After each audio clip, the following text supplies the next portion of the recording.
இந்த சிக்கல் கரூர் ப்ராப்ளம் இதுக்கெல்லாம் அப்புறம் வந்து ஜனநாயகனும் தள்ளி போகும், இல்லை அதுக்கு இஷ்யூஸ் வரும் அப்படின்ற மாதிரி சொன்னாங்க.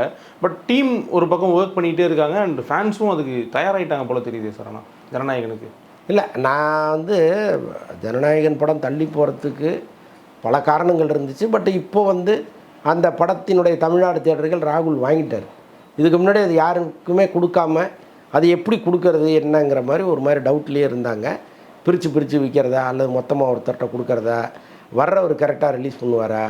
ஏன்னா இப்போ அரசியல் இதெல்லாம் பார்க்க வேண்டியதாக இருக்குது. யாராவது ஒருத்தர் இதை வாங்கி இந்த படத்தை முடக்கிற வேலையெல்லாம் பண்ணிட்டாங்கன்னா என்ன ஆகும்? ஏற்கனவே சுறாங்கிற படத்தை அப்படி தான் சன் டிவி வாங்கி ரிலீஸே பண்ணாமல் போட்டாங்க. ரொம்ப போராடி தான் கடைசியில் அதை வந்து ரிலீஸ் பண்ண வச்சாங்க. ஸோ அந்த மாதிரி காவலன் ஒரு காவலன் அதையும் அதே மாதிரி வாங்கி போட்டு ரிலீஸ் பண்ணாமலே ரொம்ப நாள் வச்சுருந்தாங்க. ஸோ இந்த மாதிரி ஒரு படத்தை வாங்கிட்டு உடனே ரிலீஸ் பண்ணாமல் தாமதப்படுத்துறதெல்லாம் இங்கே நடக்கும். அதுக்கு பின்னால் சில காரணங்கள்லாம் இருக்கும்.